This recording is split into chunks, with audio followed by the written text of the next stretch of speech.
एखादा बिझनेस बाहेरून एकदम यशस्वी दिसतोय, पण आतून तो फक्त काही लोकांवर चालतोय. यात किती मोठा धोका लपलेला असू शकतो, नाही का?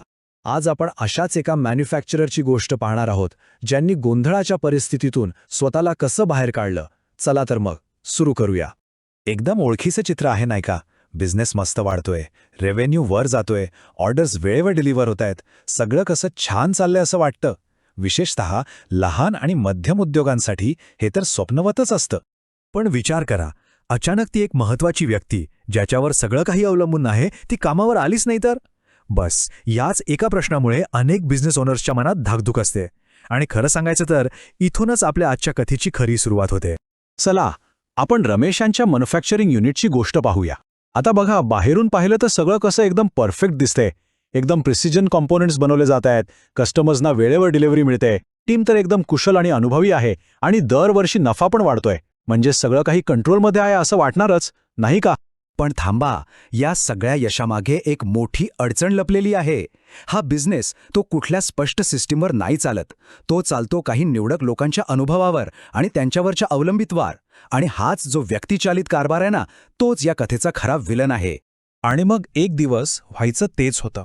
एकीकडे एकदम क्रिटिकल डिलिव्हरीचा आठवडा आणि दुसरीकडे प्रोडक्शन मॅनेजरला अचानक इमर्जन्सी रजा घ्यावी लागते.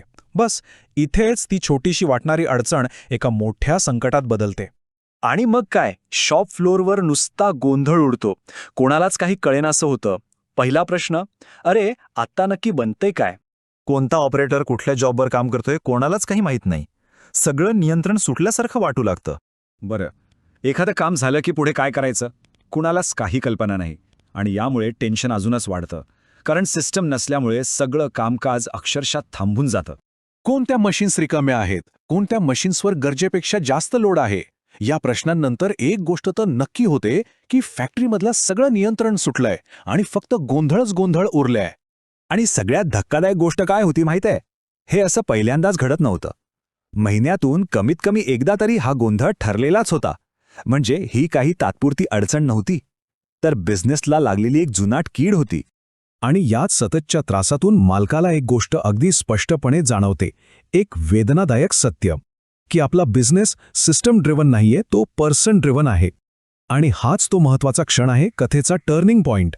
कारण इथे बदल फक्त टेक्नॉलॉजीमध्ये नाही, तर विचारसरणीत घडतो. आता या पर्सन ड्रिव्हन सिस्टममुळे नुकसान काय होत होता? कामाला उशीर, चुकीच्या कामांना प्राधान्य, आणि याचा परिणाम मशीन्स आणि माणसं दोघेही प्रचंड तणावाखाली.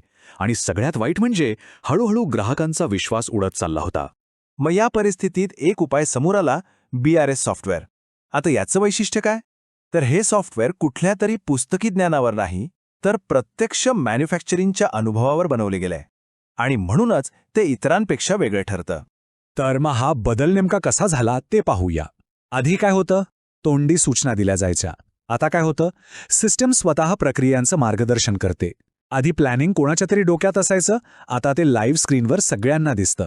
जे ज्ञान आधी फक्त मोजक्या लोकांपुरतं होतं, ते आता ज्याला अधिकार आहे त्याला सहज उपलब्ध होतं. आणि सगळ्यात महत्त्वाचं, व्यक्तींवरचं अवलंबित्वच संपलं. पण मग ही स्पष्टता, ही क्लॅरिटी येते कुठून? तर बघा, डॅशबोर्ड्स आहेत जे एका क्षणात कामाची स्थिती काय आहे ते दाखवतात. इन्फॉर्मेशन स्क्रीन्स आहेत ज्या सांगतात की पुढे काय करायचंय. सिस्टम गायडेड प्रक्रिया आहेत ज्यामुळे लोकांवर अवलंबून राहावं लागत नाही. आणि यामुळे होतं काय की मोठी गुंतागुंतीची कामंसुद्धा सोपी वाटायला लागतात. आणि सगळ्यात बेस्ट पार्ट काय आहे माहिती आहे? हे सॉफ्टवेअर वापरायला एकदम सोपं आहे. म्हणजे बघा, शिकण्यासाठी YouTube सारखे व्हिडिओज आहेत, सविस्तर माहितीसाठी स्पष्ट मॅन्युअल्स आहेत, आणि काही अडलं तर मदतीसाठी AI आहेच. याचा अर्थ नवीन सिस्टम स्वीकारण्यात जवळजवळ कोणतीच अडचण येत नाही. आणि याचा परिणाम तो तर लगेच दिसून आला. पुढच्या वेळी जेव्हा तशीच परिस्थिती निर्माण झाली, म्हणजे एक महत्त्वाची व्यक्ती कामावर आली नाही, तेव्हा काय झालं असेल? काहीच नाही, कोणताही गोंधळ झाला नाही. या एकाच गोष्टीवरून त्या नवीन सिस्टीमचा पॉवरफुल इम्पॅक्ट किती लगेच दिसून आला हे समजतं. तर आता नवीन वास्तव काय आहे? काम ते आता न थांबता सुरू आहे. निर्णय ते आता अंदाजे नाही तर डेटावर आधारित आहेत. ग्राहक ते आता पूर्णपणे समाधानी आहेत. आणि शॉपफ्लोअर तो आता केवळ पारदर्शक नाही तर भविष्यातल्या वाढीसाठी सुद्धा तयार आहे. खरं तर हेच तर प्रत्येक बिझनेस ओनरचं स्वप्न असतं ना, नाही? तर या संपूर्ण गोष्टीतून आपल्याला काय शिकायला मिळतं? एकच पण अत्यंत महत्त्वाची गोष्ट. खरं यश हे लोकांना कंट्रोल करण्यात नाही, तर अशा सिस्टम्स बनवण्यात आहे ज्या कोणा एका व्यक्तीवर अवलंबून नसतील. हे खूप महत्त्वाचं तत्वज्ञान आहे जे प्रत्येक बिझनेसने लक्षात ठेवलं पाहिजे. आणि आता जाता जाता एक प्रश्न स्वतःला विचारण्यासारखा आहे. आपला बिझनेस खऱ्या अर्थाने वाढीसाठी तयार आहे की तो अजूनही एखाद्या व्यक्तीच्या अनुपस्थितीमुळे कोलमडून पडू शकतो? कारण याच प्रश्नाच्या उत्तरात तुमच्या बिझनेसचं भविष्य दडलेलं आहे.